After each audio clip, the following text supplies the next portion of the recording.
Good afternoon and welcome back to the Public Service Commission as we continue with the hearing in docket number 2023-3-E.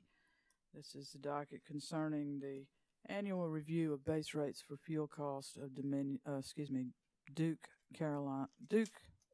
Energy Carolinas LLC. Let's take a roll call of commissioners.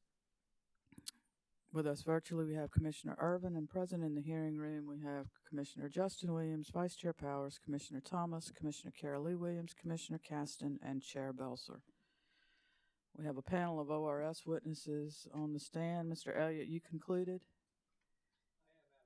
Thank you. Commissioners, questions for these witnesses? Commissioner Carol Lee Williams. Thank you, Chair Belser. Good afternoon.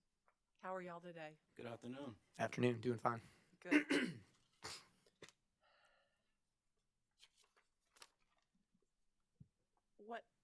This is probably going to be more for Mr. Thompson, but I'll ask both of you. I want to see if I understand the evolution of the disallowance recommendations. Initially, ORS recommended a disallowance of 7.8 million. Does that sound about right? Yes, approximately. Okay. In the SIR rebuttal, it was 3.4 million. Approximately, yes. Yes, ma'am. And what was agreed to in the stipulation was about 2.5 million. That's correct. Yes. Would you just give me an overview of how we went from each reduction and got to the final amount? I believe my colleague Oris. Yeah, I can take that one. So initially we filed I our... was wrong. Who would take it? Okay. I think we both can, but I don't mind taking it. Okay, So initially we filed, ORS being we, filed direct testimony using the initial information that we'd received through discovery up to that point. Then on September 8th, as we documented testimony, as the company has stated, they provided an update to the disallowance calculations specifically for Blues Creek, not for Allen, just Blues. That was filed Friday on the 8th, right? Or not filed, but that information was given to us late Friday on the 8th. The company filed rebuttal testimony the following week, I believe on that following Thursday. ORS took the company's rebuttal testimony. We took their updated calculations and information and discovery, took all the available information we had, and then re-performed our calculation using the correct information. And that's where we got the approximate 3.4 million that you referred to. Then the stipulation occurred, which Mr. Thompson and myself were not involved in the negotiations and the give and take aspect. We were not involved in that. But the stipulation occurred, which resulted in the new amount that you stated. Okay. So that's sort of the brief timeline of events. Okay. So there's about there's just under $1 million. There's didn't write down all of the numbers, but it's just under $1 million difference between what you all produced and what is in the stipulation. Correct. Between our revised SIR rebuttal, Right. and then the stipulation, it's 870,000 approximately. Okay. Is the difference. Thank you. Or I'm sorry, 870,000 is in the stipulation, and then the difference is slightly less than that. Basically, half of Blues Creek and all of Allen. Right. And it's just under $1 million difference between. Correct. Okay.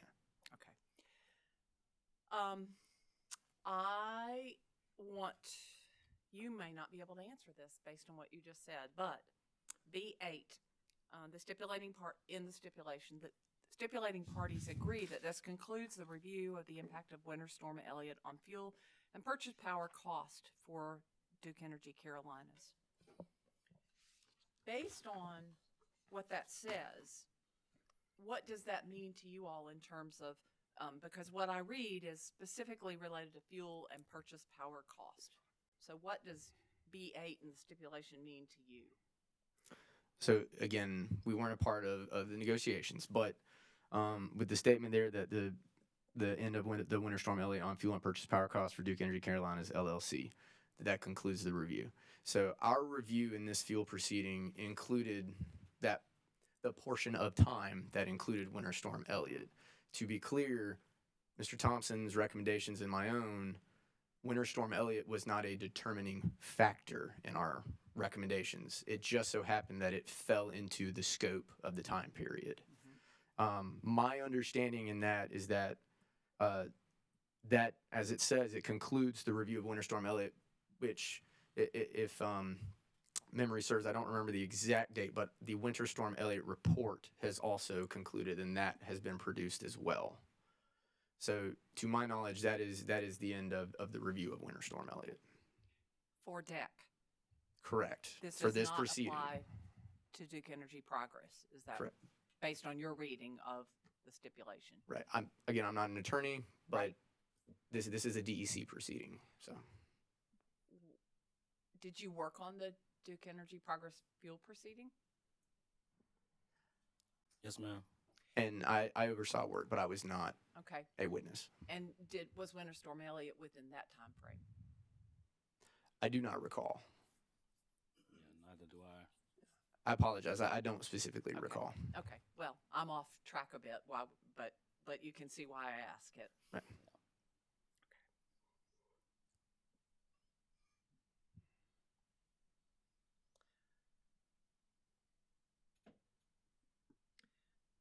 So given that stipulation element, I'm going to ask you a few questions related to Winter Storm Elliott, because it could be the last time I can ask you in terms of Duke Energy Carolinas.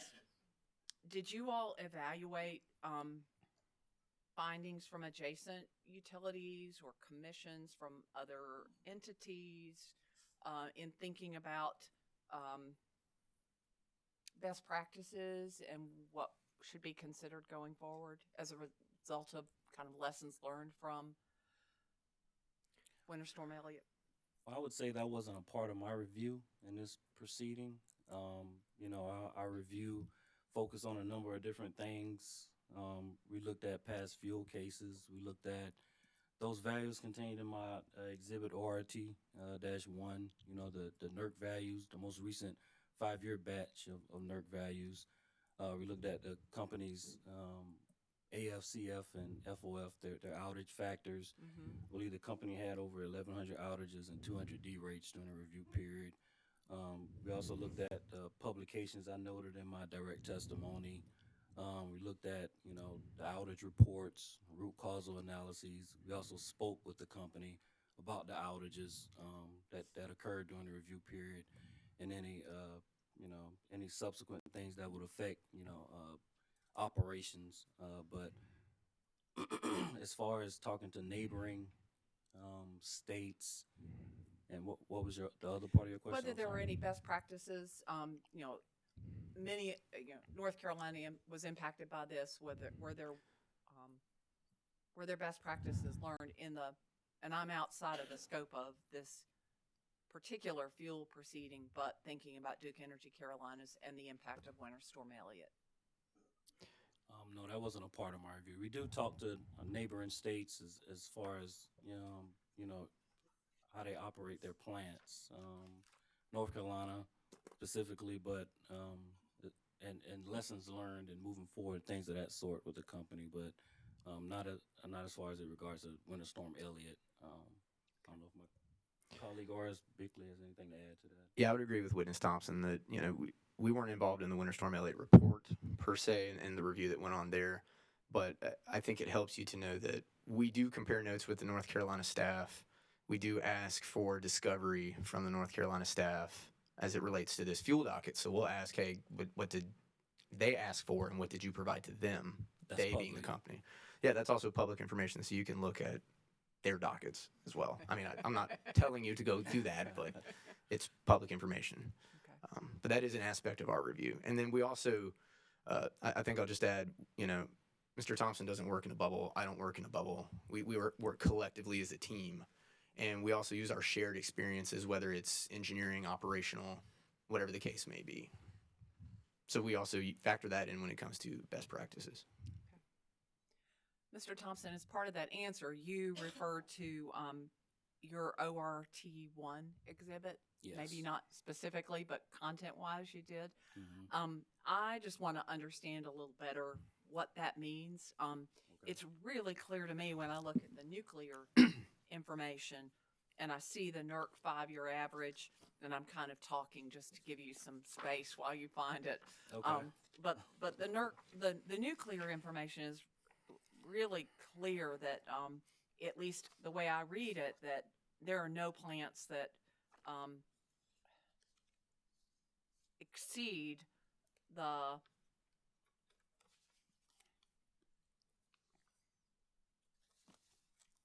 outages associated with the national 5-year average.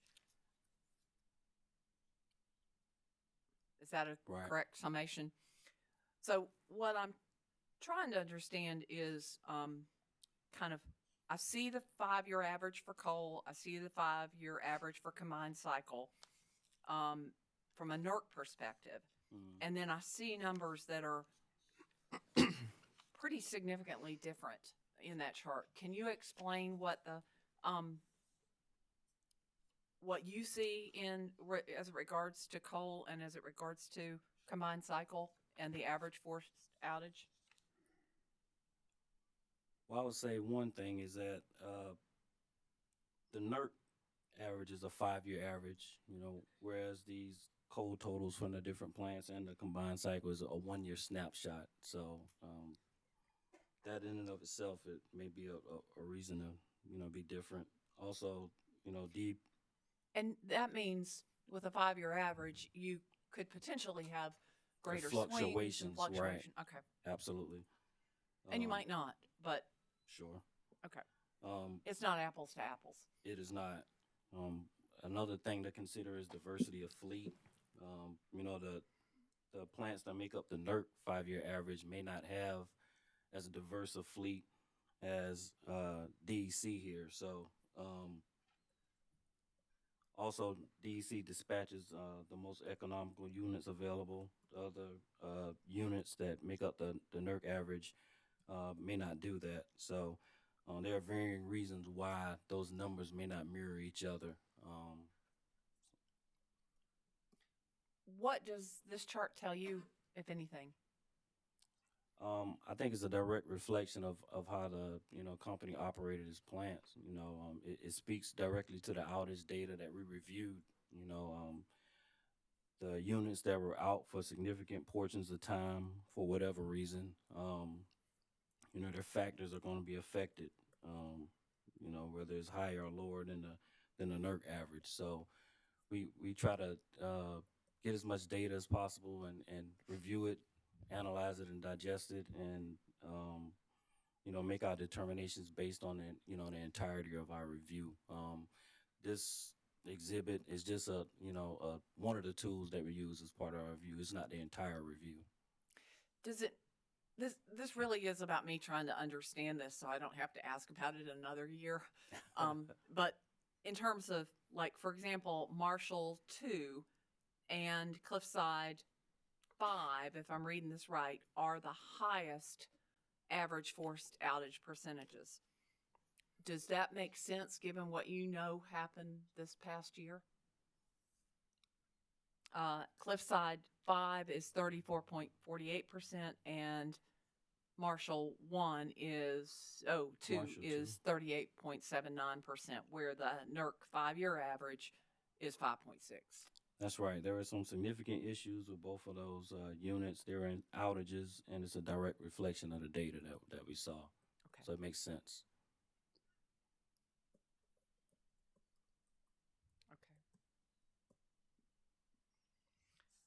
I have some more Winter Storm Elliott related questions, so let me just look at them to see if I think they're relevant.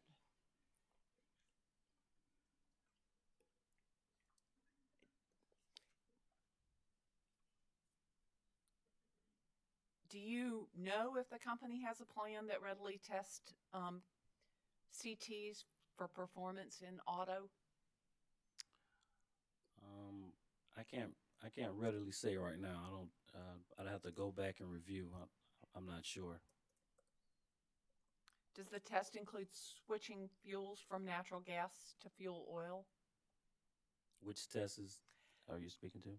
That's a really good question. How's that for honesty?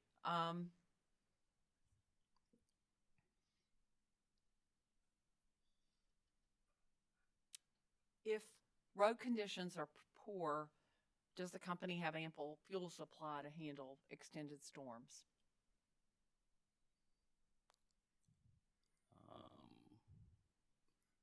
Of what conditions are poor? I'm sorry. I said road conditions. Road conditions Mm-hmm. are poor. Does, Mhm. does the company have ample Mhm. fuel supply?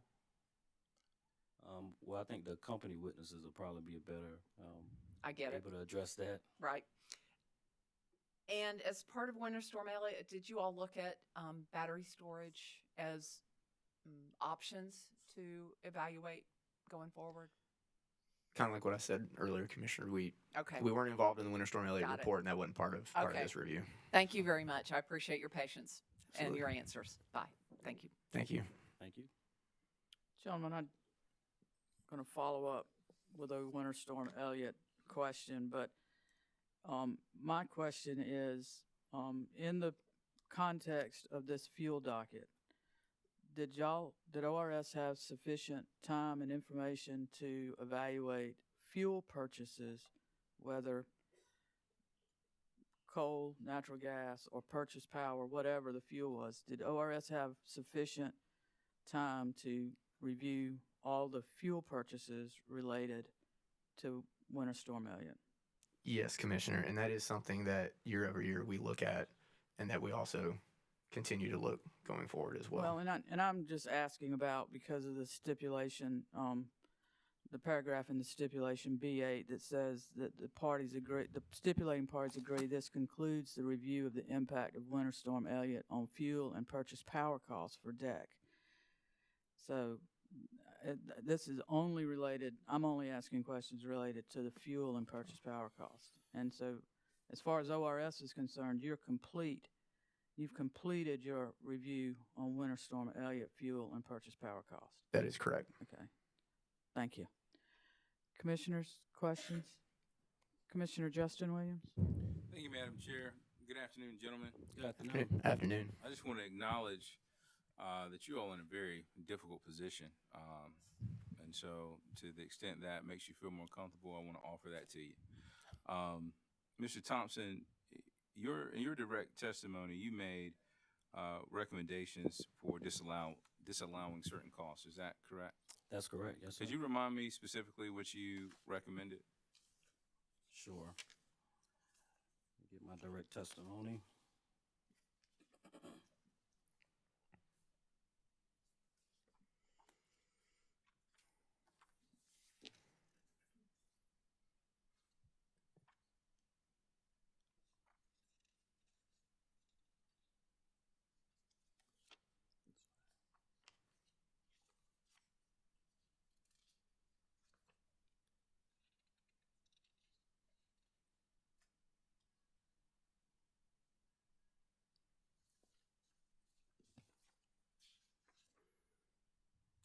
So the disallowances I recommended in my direct testimony were for the Blues Creek Unit 2 forced outage, dated from August 31st through October 29th, and also made a disallowance recommendation for purchase fuel for the Allen units being in EPR during a critical period of high demand on the DEC system, I believe from the dates December 23rd through December 26th. Thank you for that. And do you remember the amounts? The purchase power cost amounts, or the disallowance. For each disallowance, sir. Yes.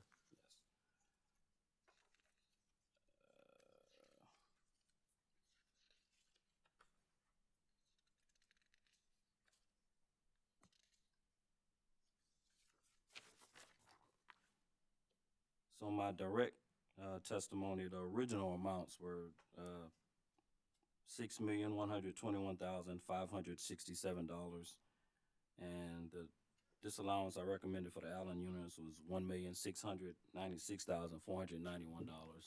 I would note that the Blues Creek total was, incorrect given the, the subsequent information, but Okay. that was the original. Yes, sir. Understood. recommendation. And once you received the correct information, what was your recommendation for disallowance for Blues Creek?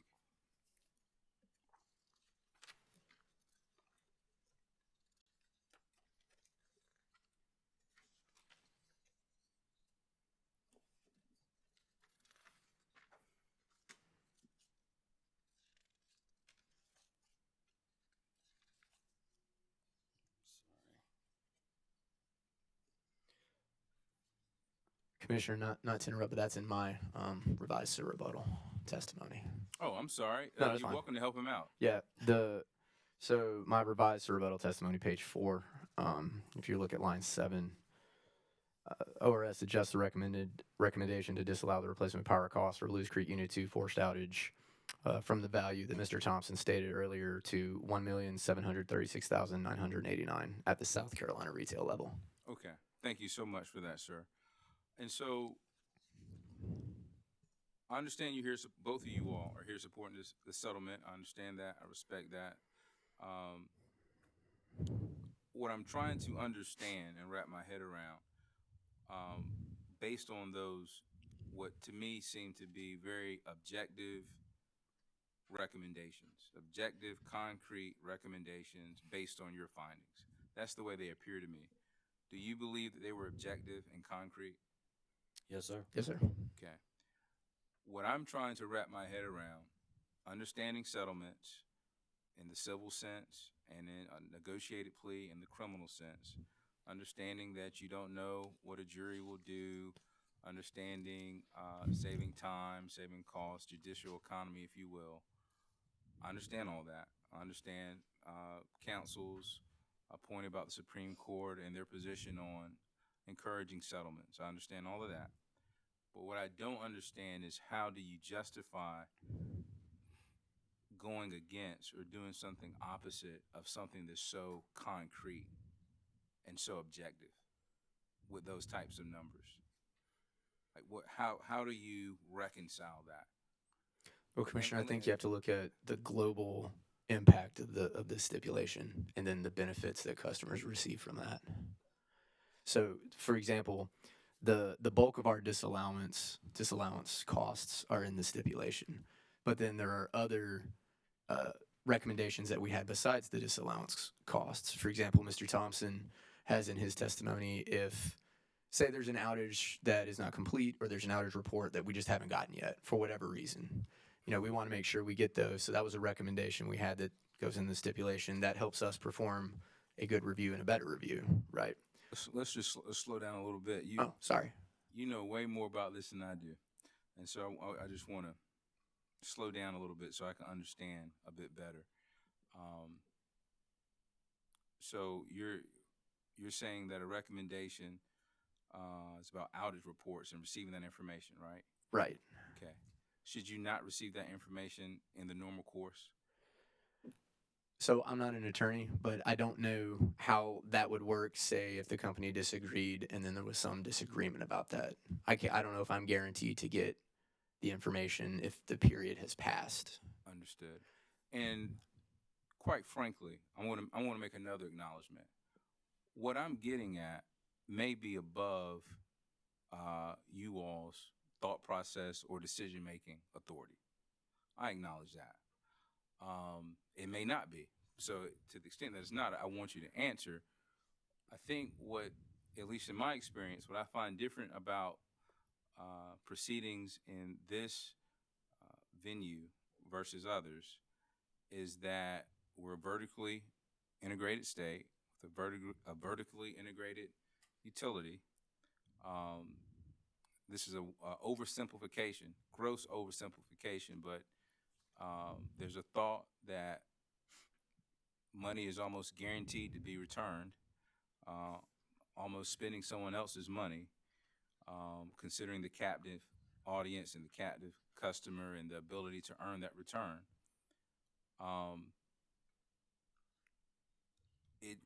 From an appearance perspective, it just seems like maybe the utility is getting a better deal or a better outcome in situations like these than the ratepayer. Now, just because it seems that way doesn't mean that it is. I think you all have done a great job. I get it, but I almost feel compelled to go down the road that Attorney Elliott went down. So, to the extent that the give and take included the Office of Regulatory Staff receiving information about outages, is it okay if I push back a little bit to say that you should receive information about outages as you are a part of this regulatory scheme. So I don't know if that's worth that give and take on the objective, concrete findings of disallowance. So is there something else that justifies the disallowance or reducing the disallowance, if you will? I was just gonna say I can't necessarily testify and speak to the intricacies of the negotiation and why not. You know, some things were conceded. We weren't privy to those conversations. All I can speak to is our review, and we stand by our review. But we also agree with the stipulation as we think it's in the best interest of South Carolinians. And I think, Commissioner, to add, I don't want to give the misinterpretation that I don't think or ORS should have that information. We should. But I think the point I was trying to get at there was that the stipulation includes additional recommendations that aren't necessarily just the disallowance costs. So Witness Thompson has a few extra recommendations. I have a few extra recommendations as well, such as the forecasts that I touch on. Mr. Thompson adds in a recommendation asking for outage reports in advance of the next fuel proceeding, so in 6-month increments, which is an extra reporting, ask. But I think the point I was trying to get just saying that is that the stipulation doesn't just include disallowance costs. There's more in it, right, that is of benefit to customers, which are those extra recommendations guaranteed in the stipulation. Witness Brazino yesterday also mentioned, and I think you touched on it too, as litigation drags on, again, I'm not an attorney, I'm not an accountant, but I've looked at enough recovery cost requests in rate cases and the like to know that litigation expenses are expensive. And if something like this were to drag on, that is added costs to the customers. So I think in total, the stipulation gives the commission a tool that provides mitigation for the current request from the company of lowering some of those costs based on the majority of our disallowance being in there. It includes all the ORS recommendations, and then you also don't have the additional cost or additional potential cost of future litigation. So in total, it is a mitigant in respect to this fuel proceeding. But you are also correct in that those discussions that you talked about are above Witness Thompson and in my head. Those discussions occurred above our level without us.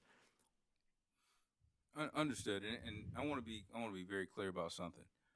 I do not want you to talk about the negotiations because that's improper. I respect that you were not a part of the negotiations. I'm asking, maybe this is theory-based or a conception, a concept, I should say, excuse me, that I'm just trying to get your thoughts on. It seems to me that the recommendations that you all made in the stipulations are things a utility in a vertically integrated state should do anyway. It just feels like if I'm a good corporate citizen, I'm a good utility, whatever good means, the good guy, that I should give the regulator information so they can regulate me and hold me to whatever standard exists in the regulatory scheme. So if you're, and maybe I'm misunderstanding what you're saying, but if you're saying that in exchange for reducing the disallowance, the utility is also agreeing to provide us information, and that in total benefits the ratepayer. If that's what you're saying, is that what you're saying? No, Commissioner. The point I'm only trying to make is that the stipulation in total includes all of these items. Right. Throughout the course of this, again, and I'm not an attorney, so I don't want to ever dive into trying to give legal advice, but through the course of the proceeding, I can't say what the outcome is going to be and what the commission is ultimately going to decide. So I guess, like I said, the only point I'm trying to make is that the stipulation in total is a mitigation for customers, and it gives the commission a tool with which to do so. Understood. Let me ask another question. This will probably be my last one. So if I'm understanding the stipulation correctly, the company, the utility, is getting a reduction and a disallowance, about 50% of Blues Creek, right? Approximately. All right. Would you agree with me that is a point, if you will, or a check in the utilities column? I mean, They're getting something that you all recommended they should not have initially, correct? say that one more time, Commissioner. Sorry. You're making me. I, You're making me feel like I may be asking a tough question, or it's really not that. I mean, again though, and I don't want to sound like the crystal ball person always referring to a crystal ball, but right. I don't know how the fuel proceeding is going to occur, and I don't know what the result is going to be, and I don't know what the commission is going to ultimately decide. So I can't say that it is actually a point because I don't know what your ultimate decision as Right. the commission is going to be. Understood. You see what I'm saying? Like I'm not trying to be You're purposefully deceitful. not That's at just the all. truth of it. You're not at all. You're not at all. You're not at all. But we're going to work through it. So what I'm understanding is that Mr. Thompson recommended concrete, hard figures to disallow initially, Yes, sir. right? Now we're here, and you all are supporting the stipulation. Correct. The stipulation, when it comes to those disallowances, looks different, does it not? Yes, it does. Okay. As opposed to, and you're right, you don't know what we're going to do, but let's say the commission was inclined to agree with your original recommendations. We don't know because we're not there. Based on the stipulation, though, what was originally recommended is more than what the stipulation includes, right? Right. Yes, So sir. from my vantage Correct. point, that looks like check, point to the utility. They were supposed to, according to your recommendation, a disallowance that for Blues Creek was $1 million plus, and now it's around 800,000, right? 870,000. Yes, Okay. sir. So I think we're on the same page. Company, lawyers, company team, good job, right? So now, that's fine because it's a whole game. It's an entire game, 4 quarters. One play is not going to win the game. What I would like for you to explain to me is where is the point that I can clearly and easily find in the stipulation for the ratepayer.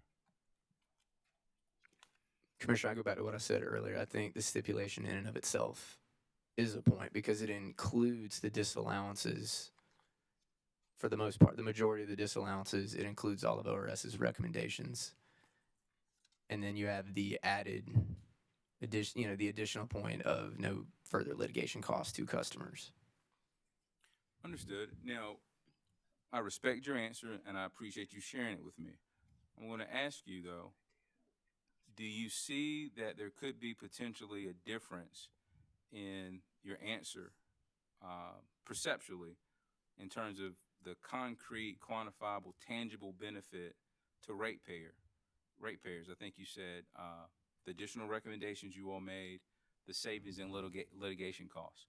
We don't know what those are. At least I don't know what those are. And I would imagine the average ratepayer would not know what those are. But we do know what $800,000 looks like.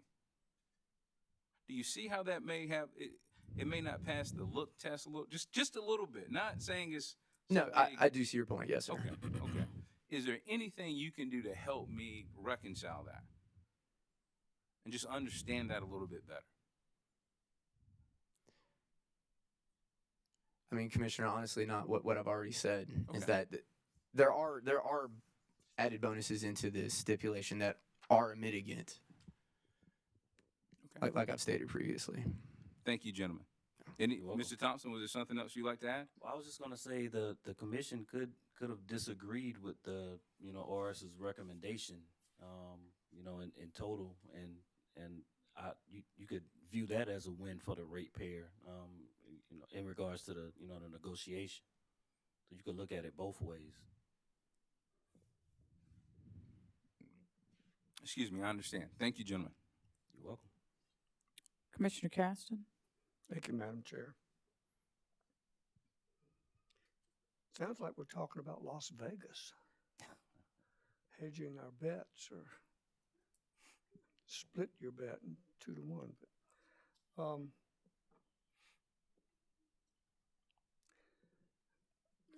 I just can't get away from what he was asking. I'm not sure, well, I'm pretty sure. Matter of fact, I'm certain. No one on the commission knows what they would do until they've heard all the testimony, all the information, all the facts. But that said, is it ORS's position that Duke Energy Carolinas does maintain appropriate and prudent levels of fuel inventory, or do they not maintain appropriate and prudent levels of fuel inventory? Based on our review on their purchasing practices, we didn't identify issues. Care to chime in, Mr. Thompson? Or? I concur with my colleague, Oris Witness Bickley. Wasn't trying to drag you in it. I just didn't know if you wanted to say anything. Have either of you reviewed Duke's June 11th, 2021 response to the Commission Order 2021-163 that Mr. Elliott referenced? Have either of you reviewed that? Or? No, sir, I can't say I haven't. I'm actually having a hard time hearing you. Yeah. Yes, Oh, I'm sorry. Duke's June 11th, 2021 response to Commission Order 2021-163, which was from Order, I think, 2021-66A that Attorney Elliott referenced. Have either of you? That wasn't a part of my review, so no, sir. Yeah, no, sir.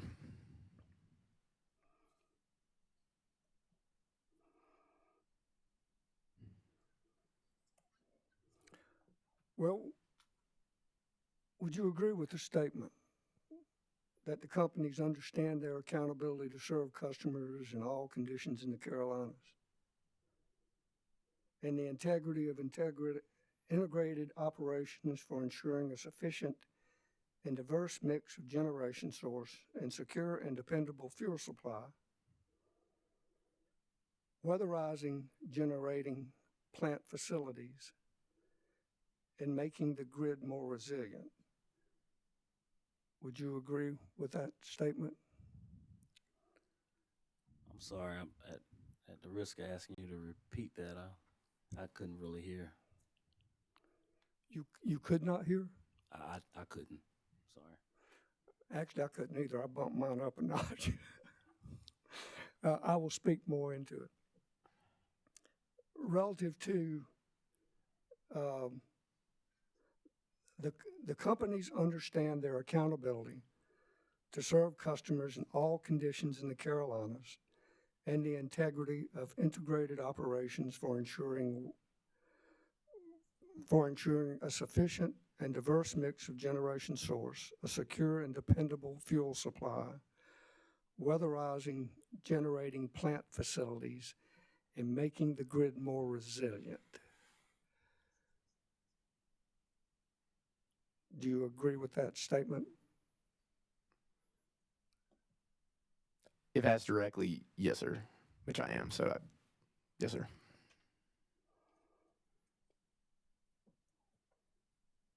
And understanding that this is from that June 11th, 2021 reference report.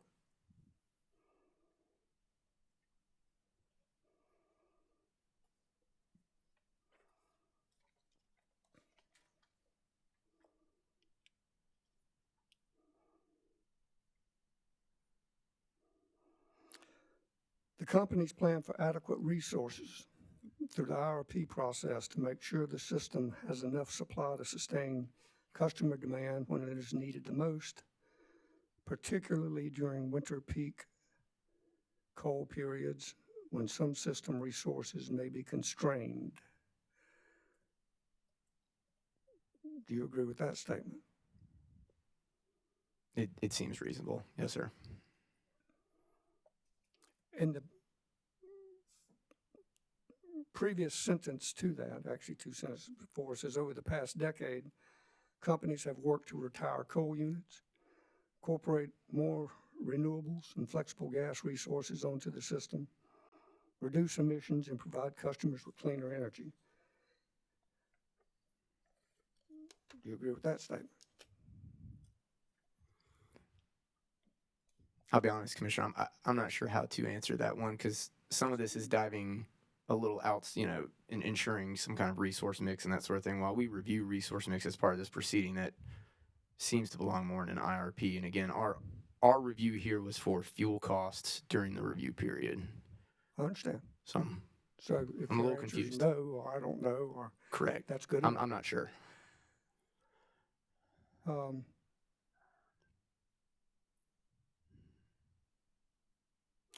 As the companies continue the generation transition and integrate more distributed energy resources, investment in the grid and enhanced grid operations will be vital to ensuring continued reliability and resiliency in the face of extreme weather and emergent conditions. Continuation of sentence.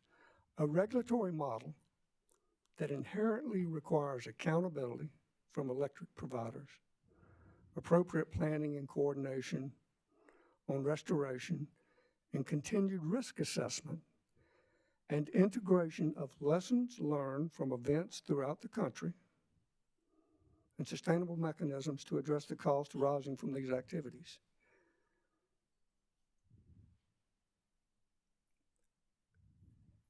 Do you agree with those statements, or do those statements make sense? I think you say most of the statements do make sense. Sounds reasonable. Yeah. And finally, just because I'm not going to read the whole thing. The consequences of not planning, investing, and operated as an integrated electric system with a high degree of accountability can be significant and have devastating impacts on customers. You agree with that? I mean, again, the statements seem reasonable, but I'm still trying to tie my review back to fuel costs. Okay. Well, those statements were out of that June 11th, 2021 response to the commission request via ORS, via the governor. You got to follow that all the way up the chain. And these were the responses, which was about a year and a half before Winter Storm Elliott. But those responses, I guess, in the review, and I'm a little surprised that, y'all haven't reviewed this or the final report on the resiliency that ORS was responsible for. These things were pretty absolute. From the company, not me. So kind of building maybe on what Commissioner Williams was asking, again, I don't know what the outcome would be for anything. But I believe I understood you to respond to Commissioner Williams that you stand on the results or recommendations in your respective testimonies. Is that correct? Did I understand that correctly? I stand by my review. Yes, sir.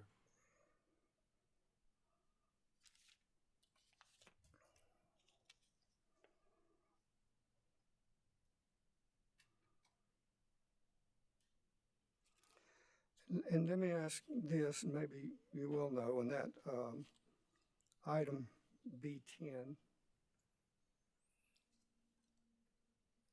which I know you had nothing to do with putting together the stipulation. But the last sentence talks about, by providing this information and any analysis performed, the company does not agree to their admissibility in future proceedings. Have you read the stipulation? Yes. So relative to item B10, You know, I've always noticed, they always do this right about hearing time. Relative to item B10, do you know if that sentence refers to all of B10 or just that sentence that starts with, if no outage derate report is available, the company shall provide a reason as to why no report is available?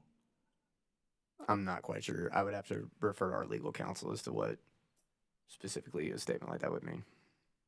And it may be obvious as everything to everybody else, but it's just not to me. So. Okay. I have no more questions, Madam Chair. Thank you, Commissioner. Madam Chair. Commissioner Thomas?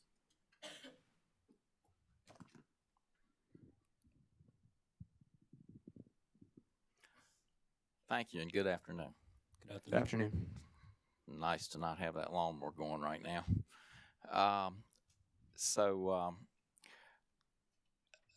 First, I'd just like to say that I think that ORS did a pretty good deep dive into this thing. Brought out a lot of good information. And secondly, I would just like to say that the report that Commissioner Caston was just referring to and that I referred to yesterday contains a lot of information. It's like 115 pages, and the company made a lot of assertions in that report, and just based on what we've seen happen this past winter, it seems to me that the company needs to go back and read that report, and they need to go back over those lessons learned. Those lessons learned need to build on the current lessons learned. That's just my opinion. And secondly, I would just like to ask the report that ORS issued on August the 25th. I know you all didn't have anything to do with that. That's what I believe I've just heard, that you all didn't have anything to do with the inspection and examination report of Duke Energy Carolinas LLC and Duke Energy Progress LLC, the December 2022 winter storm outages and blackouts. This is docket number ND 2023-1E, issued on August 25th. So my understanding is that you all were not involved in that and didn't have anything to do with it. Did I hear that correctly? That is correct. That's correct. Okay. And there's a lot of information in that report as well.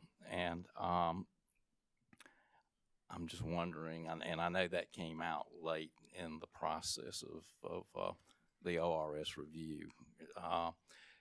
Did you all get a chance to read it and take any of that into account in connection with, let's just call it last minute rebuttal, or did that relate to what you all did at all?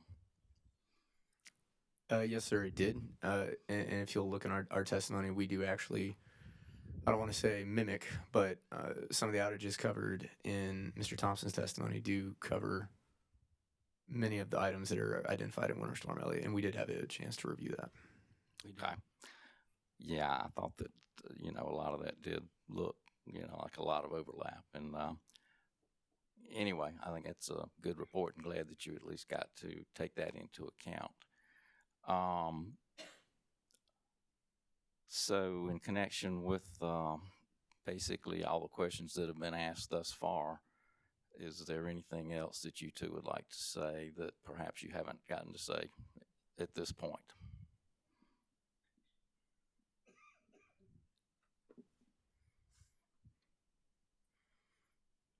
No, I wouldn't like to add anything. I think everything's been sufficiently covered from my perspective. Stand by my testimony and my rebuttal testimony and my summary. But we do agree with the stipulation as well. Yes, sir. I was just mimicking that.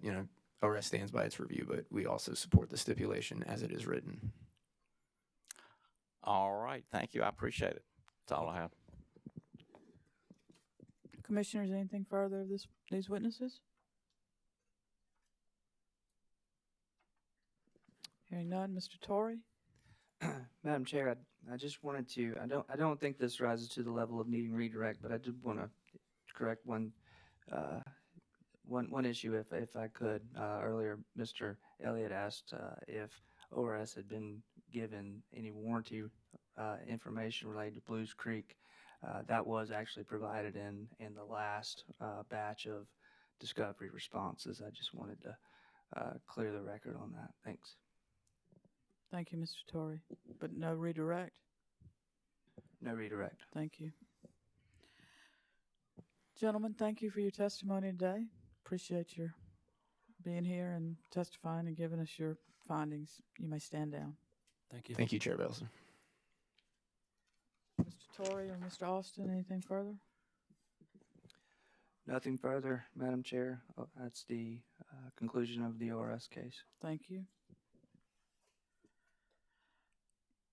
Mr.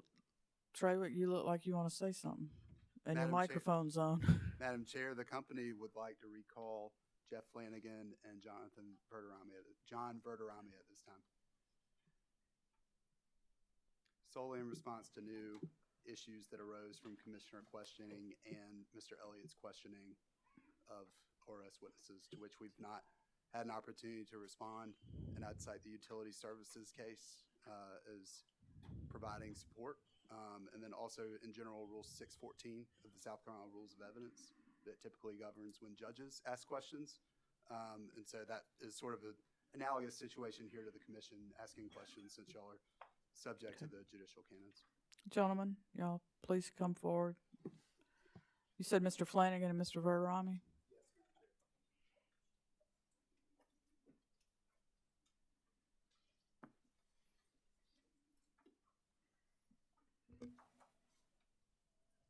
Were these your witnesses earlier?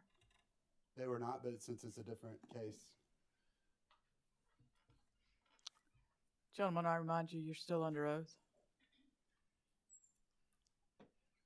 Thank you.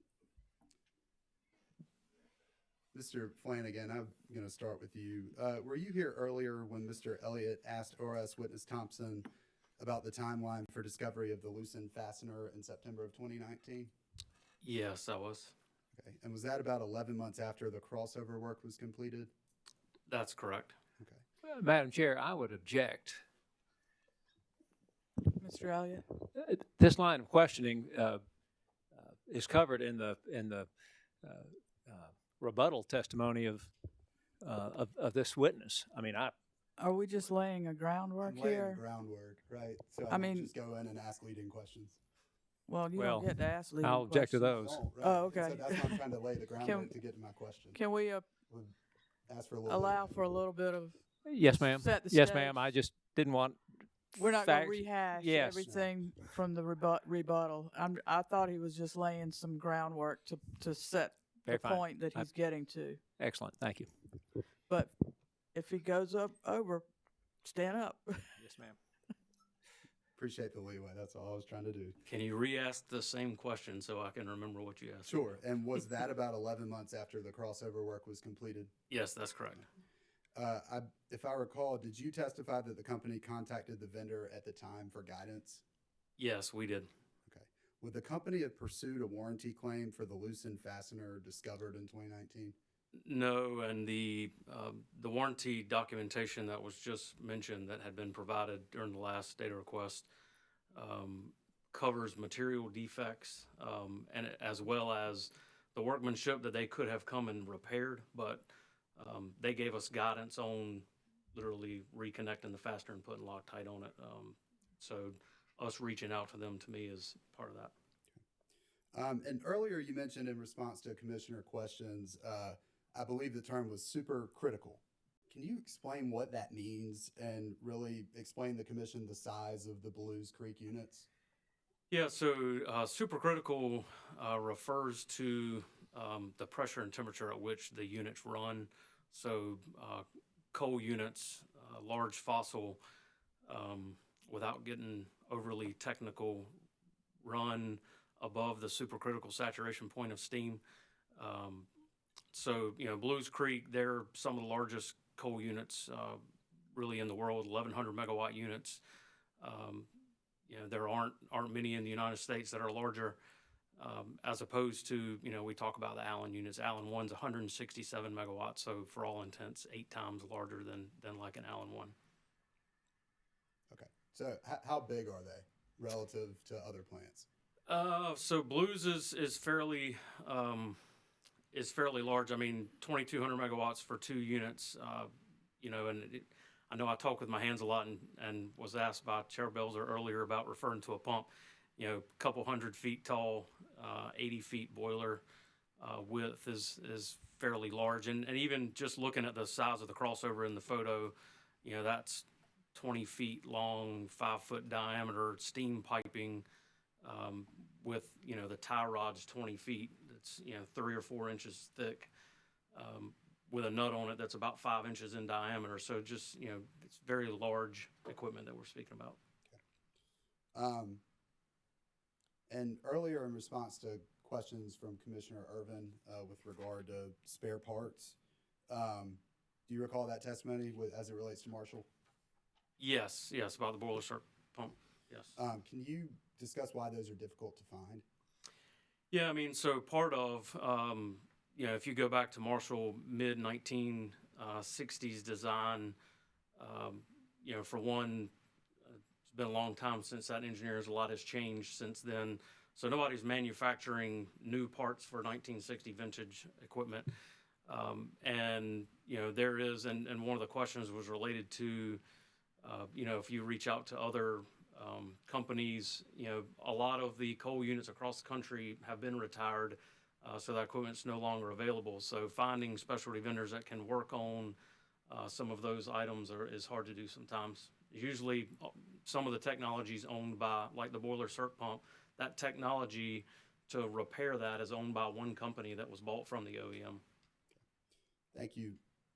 That concludes my questions for Mr. Flanagan. Mr. Verderame, sorry for calling you Jonathan earlier. I have just a few questions for you. Heard a lot about initial calculations from ORS. Can you explain why, in your expert opinion, you disagreed with the calculation of replacement power costs in ORS's revised surrebuttal testimony? Yes, and thank you. I think this speaks to Commissioner Williams' line of questioning about what the customers get versus what the company gets.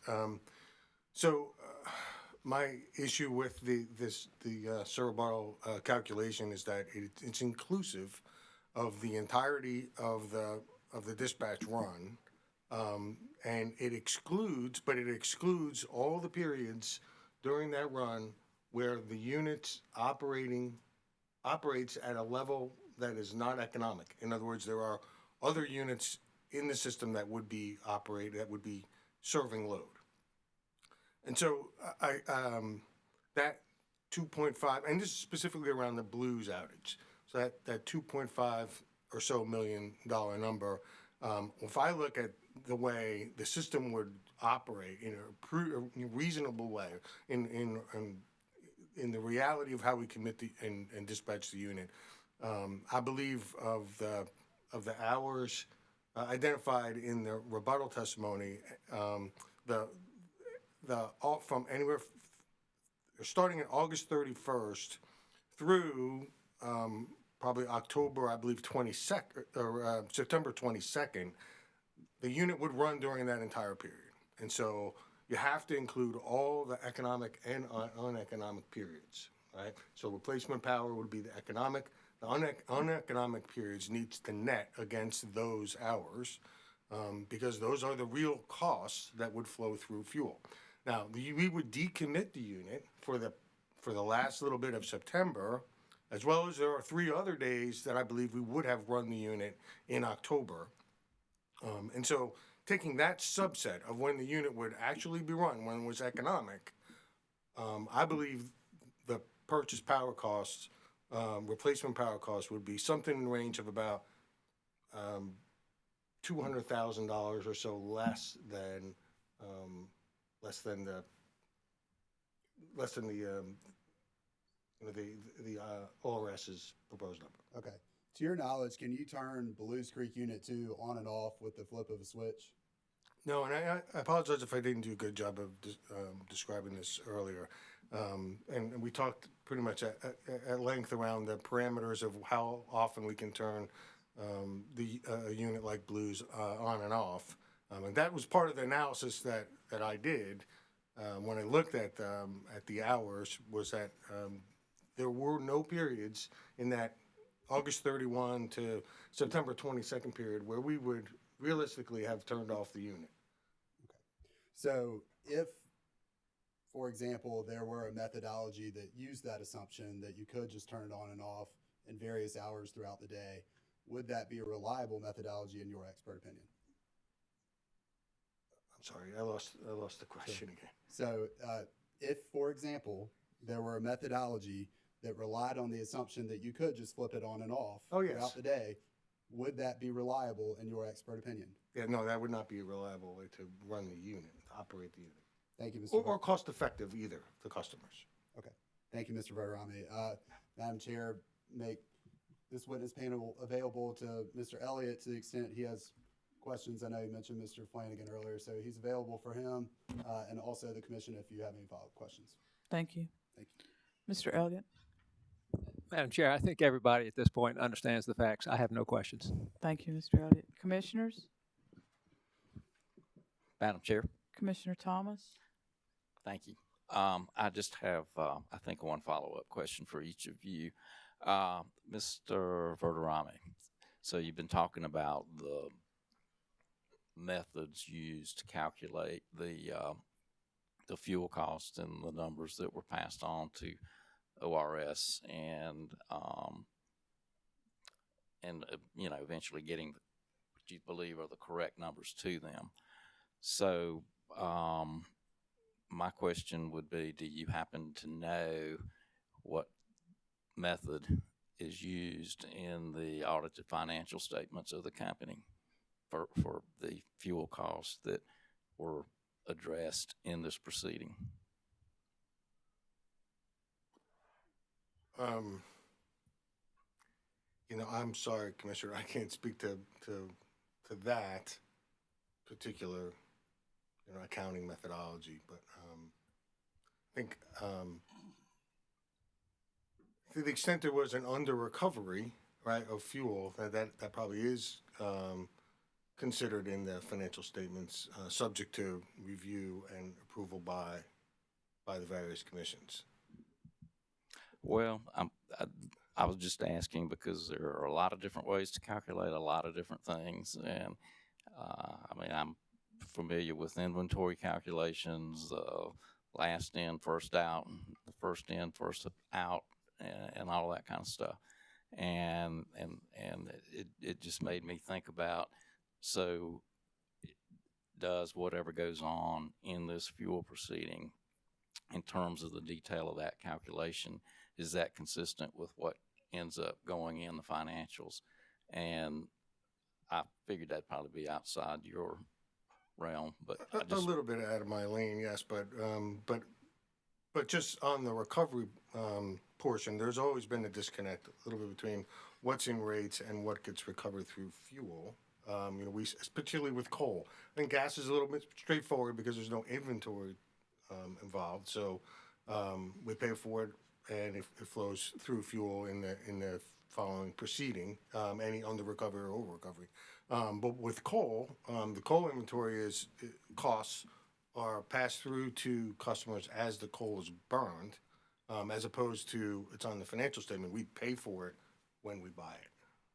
So I know it probably doesn't help very much, but it's not always straightforward. all right. And Mr. Flanagan, one more time on the timeline there. The 11 months after is when the issue was first identified, is my understanding. Is that correct? That's correct. So from the beginning of the outage till the first nut was found loose in, yes, that's correct. Okay. So, and that's when I think I heard you say you asked for guidance. would that not at that point have been under warranty? 11 months is less than a year. Yeah, so again, the warranty at that point would have covered the workmanship to reinstall the nut. And, they gave us guidance on how to do it. It took a very short amount of time to make that repair versus, requesting that the vendor send someone from their shop to do that. They gave the guidance to our engineering group, and our engineering group was there to verify that it went back per the guidance. So I think what you're saying, you believe that's more cost effective than Correct. the manner in which it would have been handled under warranty. Correct. Okay, thank you. That's all I had. Madam Chair, I hate to belabor. Commissioner Caston? To follow up on that question, because I want to make sure I understand it. And certainly, you don't want to cost anyone more than you need to. But had the supplier, the contractor, come, would there not have been perhaps a greater possibility that they would recognize they did not use their Loctite or that whatever? Answer that first. Yeah. So again, I think part of what is difficult to explain a little bit in this is, there's conversation about we did a visual inspection. The visual inspection is really there's nothing else they could have done beyond us pull the crossover, send it back off, them completely disassemble and then reassemble. There was no way to verify what had been used. And the only way that we knew from the root cause analysis that the Loctite had not been used was through finite element analysis, a chemical analysis to verify what the lubricant was. Having them come in and take a look at it and watch us retighten the fastener, there's really nothing else for them to see, if that makes sense. And, I think of things through an analogy, right? You take your car to get the oil changed and somebody installs the new filter. Did they use an O-ring, right? You kind of take it that they did because that's in the specifications, but I'm not going to go take the filter off to look and see whether they did or not. So they would have had to disassemble and reassemble in order to really get to where they needed to go. I understand. And again, I've already said in retrospect, I'm brilliant and a prophet. I understand that and done the same thing. But the fact that I have done the same thing, I learned that if things are under warranty, no matter how badly I want to help this guy out, I don't want to accept the liability. So with that in mind, had the contractor still come and he could have told you no more than he did, and he would have got the big wrench and tightened the bolt. And then when it tore up later, could that not have possibly helped your case or cause? Yeah, and I mean, I hate to speculate on, helping a case against a vendor or anything like that. I think the important thing to note to me is in looking at their response, there was no sign or feeling on their part that there was an imminent failure, right? From a safety standpoint, we all, vendor and us included, would have wanted to make sure everything was done all the way back to OEM specs if we had to. But after we reached out to them, there wasn't a sign of, hey, this is a potential for imminent failure. We need to disassemble and reassemble now. It was, guidance on how to reapply, and that was it. Understand. Thank you, gentlemen.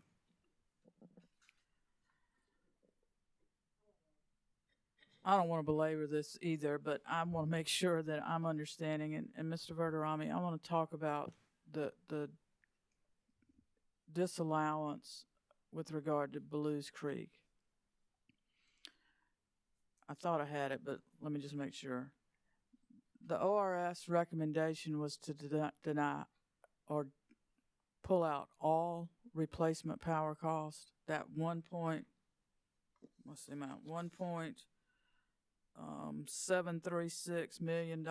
That was the entire replacement cost for the time that Blues Creek was out of service in August of what, 2022? Yes, Madam Chair, but that did not net against the periods when the unit was uneconomic. That's my dispute with that calculation.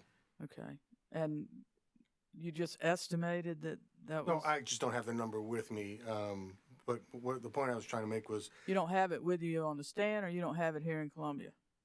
I'm sure I can get it from here. Well, Is it in your work papers, or are you going? no, it's not in any white papers. Again, I wasn't really part of Okay. the negotiation, but when I saw the number that was in the stipulation, which was roughly 800,000 of that 870. 870,000 of that 1.7 million number, that coincided within $200,000 of what I felt the appropriate number was, including the non-economic hours for the periods when we would run the unit economically.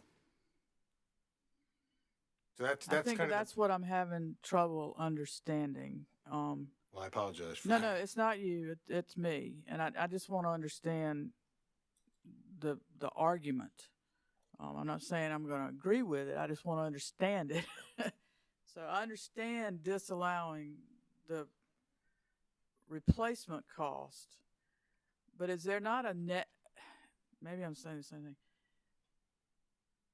Because the unit was offline, Duke had to purchase power to make up that difference, that shortfall. Is That's that right. correct? Well, again, so we're saying the purchase power. Yes. Okay. Blues Creek wasn't online, so Duke had to get power somewhere, so they purchased it, and Well, that was the 1.7 million. So maybe purchase is where we're getting hung up in this calculation. Purchase means other units that would have run on the system. So it wasn't a purchase on the market. It's a but-for calculation. Okay. But aren't we supposed to use the delta of what the most economical dispatch would have been if that unit wasn't available? Then it's the difference between that unit and what was actually used. That's right. Does that make? So the actual cost is the actual cost to And run when I this. say delta, I'm just talking about the difference. Okay. So I don't think know we if have- that's appropriate or not, but that's what No, I call I think it. that's exactly right. So, I mean, you would have to figure out how much that unit would run at that lower cost, and then it would be the difference between that unit that was offline and the next highest unit, or wherever you got the power from, to cover for that outage. Is That's that right. correct? That's right. So I think there's two deltas. There's the base case is what actually ran, and then we run another case that says if Blues 2 was available during this period, what would be the total system cost of those two cases? And so that delta is the replacement power cost. Right? Okay. And And so, that- but No, go I ahead. don't mean to I'm sorry. interrupt. So what the ORS did was, I'll say it's a pejorative term, but adulterate that second case by taking out the periods where the unit would be online. So they took the positive gains, but didn't recognize that during that time, if it was a real run of the unit, fuel would be required to keep that unit online. And there were other units that were more economic than Blues during those hours. Okay. And so what would have happened to that delta, or the total fuel cost under this, what you just described? Would that add to it or subtract from? It would subtract from the replacement power cost. And tell me that one more time. Why? It took me a while to get algebra too, so I just have to I have to get it straight. Let's take a hypothetical load. The load is 10,000 megawatts, and we always look at the most expensive unit on the system as serving the next megawatt of generation. There are periods when, let's just say, in a simplified case, Blues 2 was the most economic unit. Okay, and so there are other periods where Blues 2 was not the most economic unit. Okay. And so in the but-for case, the system would be better off if Blues 2 was not on during those hours. But we have to keep I Blues was 2 gonna on say, because but you have to run it sometimes. But you have to run it, right? Over the entirety of the run, and in this instance from August 31st through September 22nd, the unit was economic and created value for the system by being offline. Yes. Well, no, by being online. I thought it was offline starting on August 31st. Well, we're talking about the outage. Yes, but the calculation was how much did it cost, right? And so it being online, right? Being offline cost. You can look at it either way. Being offline cost $1.7 million. Being online saved $1.7 million from the, in the hypothetical case from reality. But it wasn't the whole 1.7 million. You're disputing a portion of it. Yes, I'm disputing about $1 million worth of it. I'm not disputing it. Well, I'm just saying it should be calculated differently, is what you're saying. Yes, and I think if we had to, litigate this further, I think we can make the case that that number is not $1.7 million. It's closer to a number that's below even the stipulated number.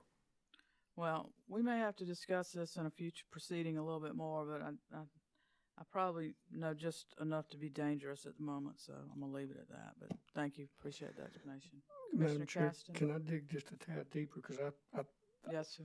I wasn't sure I followed it, but that helped me, I think. Well, we're getting ready to find out. You tell me. The unit was offline. ORS, I think I understand, looked at the difference between it being offline and the purchased or using other units to replace it. Is that correct? That's correct. Your argument was and is that if Belu's, I'm sorry. I need to rephrase my answer of yes. Because you said ORS took and made a calculation. We gave ORS our determination of what the differential would have been between Blues being on and Blues being off, right? And it was about $700,000, okay? The ORS took that calculation and removed the offsetting periods where the unit was non-economic and came up with a number of $1.7 million. It's a distinction without a difference, I think. So what you're saying is that if Belu's was running, there would be times when it's the most economical, but there would be times while it's running that it's not the most economical. Yes, sir. And other units would run at a less cost. That's right. And Blues would back down to its given the amount of time it had between uneconomic and economic periods, it would back down. And our calculation, our algorithm contemplates that and recognizes that, okay, in this hour when the unit was non-economic, we're not going to take a credit for full load uneconomic. It's going to be something less than full load, depending on how long, the ramping, ability of the unit. I think it's a reasonable approximation. Again, all these are a little bit hypothetical. Well, they're absolutely hypothetical. Well, I guess that is really the crux of the matter. I can understand what you're saying, logically. But from ORS's perspective, I can also understand it. We're not using an algorithm here. We're kind of using more linear or just simplistic. I just believe they've oversimplified it. That removing those non-economic hours makes it an unrealistic calculation. Maybe not unrealistic. You're saying maybe not as accurate? I'd say it's wrong.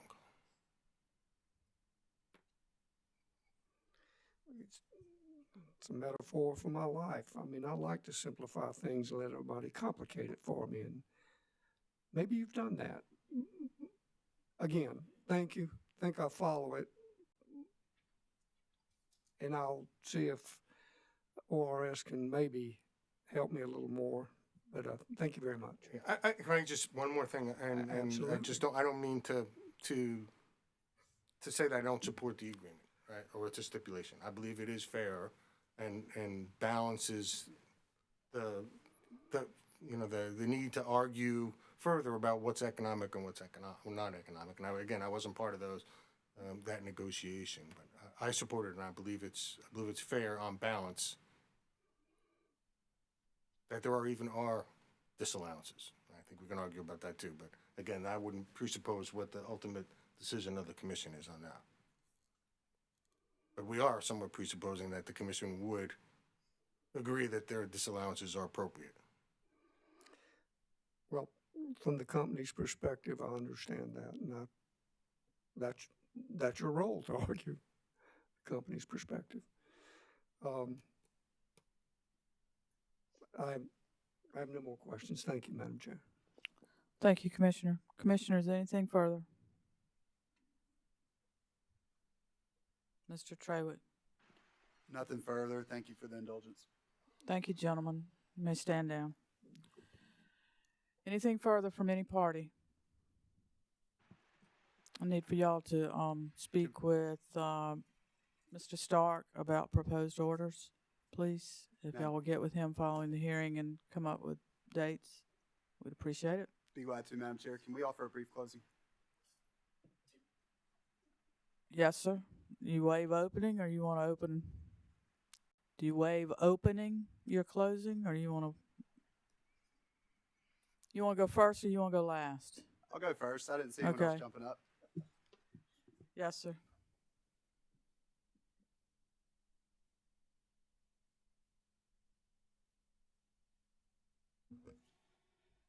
Thank you, Madam Chair. I'd like to start where we began in this proceeding, and Commissioner Justin Williams referenced it, and I'm not going to read the law to you again, but simply put, the law favors settlement. And we've referenced the Supreme Court of South Carolina and the General Assembly as it specifically relates to the role of the Office of Regulatory Staff. Against that backdrop, you have before you a stipulation that is a product of hard-fought but good faith negotiations and represents an eminently reasonable compromise. It provides relief to customers and avoids what otherwise would have been a likely appeal from either side on an issue with long-term consequences. It provides finality to a hotly contested case and thoroughly litigated proceeding. And for these reasons, we believe that the stipulation is reasonable, consistent with the policy and law of South Carolina, prudent, and in the public interest. Now, the company ORS and then Sason CCL, I don't know if they filed it as we've been in this proceeding, but they will be filing, or will be filing for them, a joinder, have all signed this stipulation. The only party, which is an intervener in this proceeding, who has not signed it is the South Carolina Energy Users Committee. But there's not a shred of evidence in this record to support the committee's request for an additional disallowance. Let's take a look at the fuel statute. Section 5827.865F says the commission shall disallow recovery of any fuel costs that it finds without just cause to be the result of failure of the utility to make every reasonable effort to minimize fuel costs, or any of the decision of the utility resulting in unreasonable fuel costs, giving due regard to reliability of service, economical generation mix, generating experience of comparable facilities, and minimization of the total cost of providing service. As Mr. Flanagan testified earlier today, Belews Creek Unit 2 takes 48 hours to start up. In other words, you cannot simply turn it on with the flip of a switch. That's not how it works. Yet the methodology that the Energy Users Committee elicited through cross-examination alone, not through its own evidence, assumes that DEC could do just that.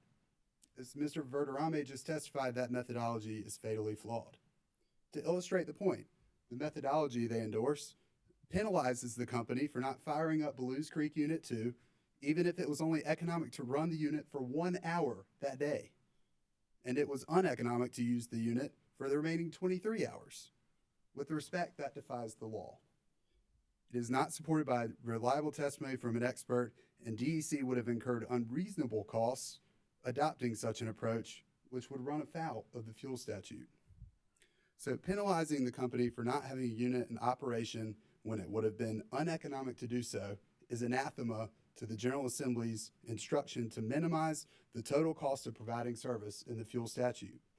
To adopt an additional disallowance based on this methodology while rejecting the party's stipulation, we respectfully submit would amount to reversible error.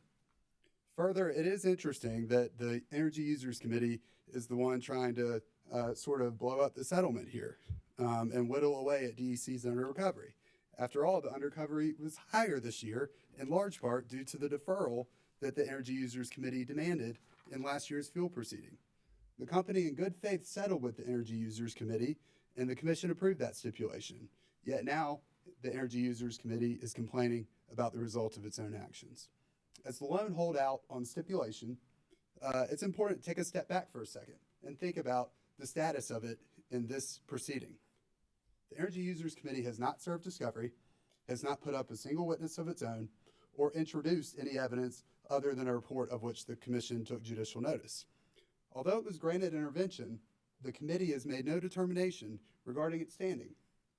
The petition to intervene did not articulate an injury in fact to the organization itself, and SCEUC has made no showing of associational standing.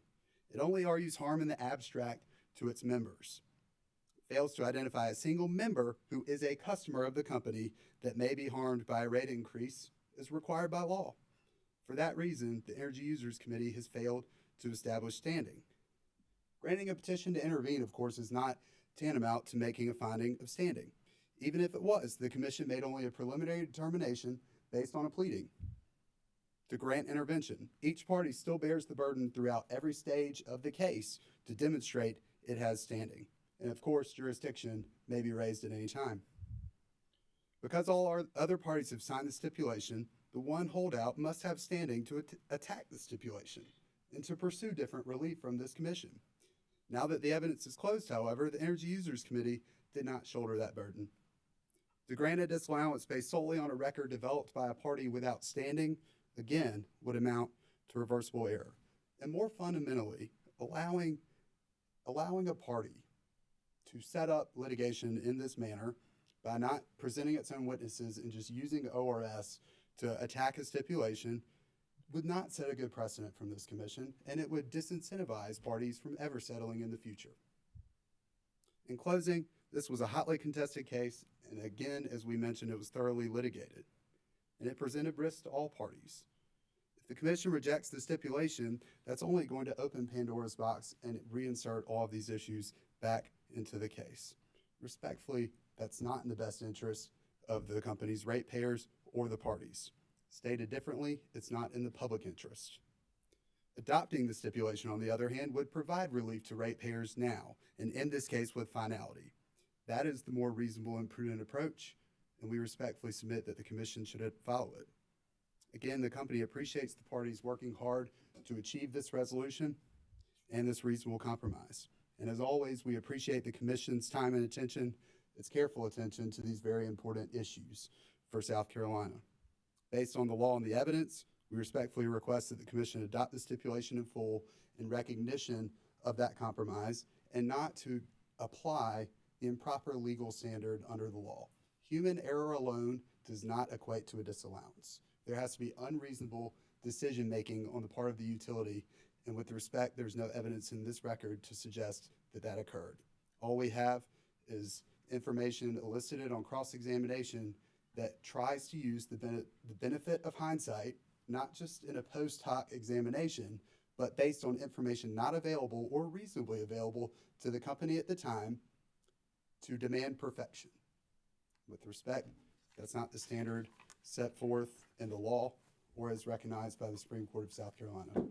With those comments, we appreciate the Commission's time and attention in this matter. Thank you. Thank you, Mr. Trawick. Mr. Elliott, would you like to make a closing?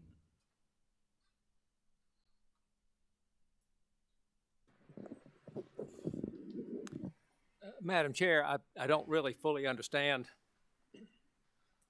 the standing argument. The South Carolina Energy Users Committee is an association of large industrial customers of this utility, that consume substantial amount of electricity and would be directly and adversely impacted from a rate increase. The facts, I think, are here are clear. I would suggest that this record compels the decision that Duke did not reasonably prepare for the damage that gave rise to the closure of the Belews Creek plants. They had ample notice that there were issues with these fasteners. They negotiated a warranty with the provider that seemed to be inadequate for its purpose. I would suggest to you that Duke Energy is a sophisticated and very large utility that is certainly capable of negotiating on behalf of its own interest and those of its ratepayers a warranty provision that would protect the shareholders and the ratepayers. If this were a small Union County water utility, perhaps not. Frankly, I think the ratepayers would treat their testimony and their reasoning with respect to Belews Creek as just simply one of understanding that the ratepayers are a backstop to any kind of unreasonable or imprudent conduct on their part, and I think the ratepayers, including my clients, would object. Last, I think, with respect to the Allen situation, I certainly would think that those Duke ratepayers who were without electricity on Christmas Eve would find the utility's argument that their behavior was reasonable to be unavailing. I would submit to you that the issues with respect to the settlement with respect to Belews Creek and the Allen situation is not in the public interest. It does not serve the ratepayers, and frankly, the amount is so small on this record, I would submit to you that it's a little offensive that they would even seek recovery for the full amount. And so therefore, we are certainly indifferent as to the disposition of all other issues but these two, but we would urge the commission to refuse to accept the stipulation as to the Belews Creek and the Allen situations and just deny them. It's in the public interest. Thank you, Mr. Elliott. Ms. Clancy, do you have any statements you'd like to make? We do not have a closing statement. Thank you. Mr. Torrey or Mr. Austin? Just very briefly, Madam Chair, just to sort of echo a little bit about what, and to bolster a bit of questions that witnesses have received about the reasonableness of the settlement. I love to try cases, but we don't always do that, because at the end of the day, you don't know what you're gonna get, and so you do the best that you can to build your case, and then you do the best you can to get the best for your client. I believe that's what ORS has done here. I believe that the company would likewise say the same. So we would respectfully request that the commission approve the stipulation. Thank you. Anything further? Okay. Ladies and gentlemen, thank you very much for your trying of this case over the last 2 days. It's always a pleasure to work with you, and as you ably represent your clients, so it's always good to hear from you. I do ask that you get with Mr. Stark and y'all set a proposed a date by which proposed orders will be due, realizing that it'll probably need to be a short date because we've got to make a decision fairly quickly on this one. So with that, again, I thank you. Wish everyone safe travels as you go home this afternoon. And with that, we are adjourned. Thank you. Thank you, ma'am.